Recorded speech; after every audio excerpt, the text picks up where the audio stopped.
Before listening to Palki Sharma reply, let's understand the context which led to what she said. A Western journal personally quoted Palki Sharma's name in her network where she is working and said they don't understand foreign policy. They also said Indian media in the world tends to be hyper-partisan, nationalistic and often stunningly ill-informed.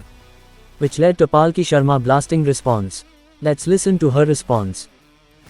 Context and analysis. We try not to become the news ourselves, but sometimes we just can't help it. Today is one of those days.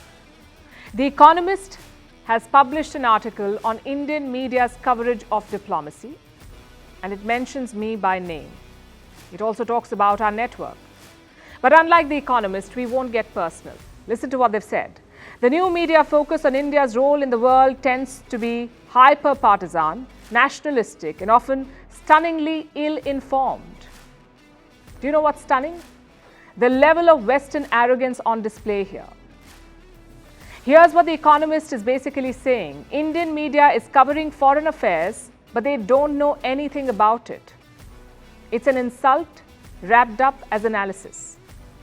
Reminds me of British colonial officers. You may remember their argument from the textbooks. It's not that you don't deserve self-rule, it's that you're not capable of it. This Economist article is the 21st century update on that. You cover foreign policy, but you don't know it. That's what they're saying. So who does? Certainly not The Economist. This is the same agency that defended the invasion of Iraq. Look at their headline, The Case for War. In 2002, The Economist said its readers have two options. Let me quote. To give up and give in, or to remove Saddam Hussein before he gets his bomb. Painful as it is, our vote is for war. Now, I agree that Indian media has several problems. But guess what we have never done? Voted for war. Is this the stunning expert analysis that India lacks? Around 200,000 civilians died after the US invasion of Iraq. 0 weapons of mass destruction were found. Was that not ill-informed? And it wasn't just The Economist.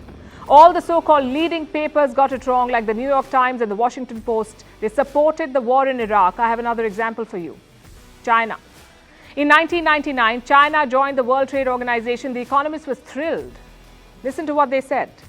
WTO membership requires a strengthened rule of law so an emboldened judiciary might one day be able to challenge party decisions.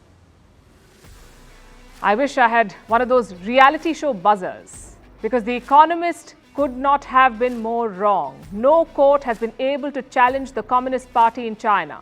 But there's more. China's membership of the WTO has the potential to change the dynamics of a political system that looks out of date. Absolutely. The dynamic has changed. Just one problem though. It has changed for the worse. China is now ruled by its most authoritarian leader since Mao Zedong. I could go on, but you get the point. The Economist has got plenty wrong. It was wrong about Google. It was wrong about digital music. It was wrong about the 2008 financial crisis. It was also wrong about the Eurozone crisis. Yet they call the Indian media stunningly ill-informed. I must say, full marks for audacity. It takes a special skill to be wrong so many times and still criticize others. We conclude by saying that Palki Sharma is absolutely right. At least by now, Western media should understand that they should stop teaching others and equip themselves with good knowledge.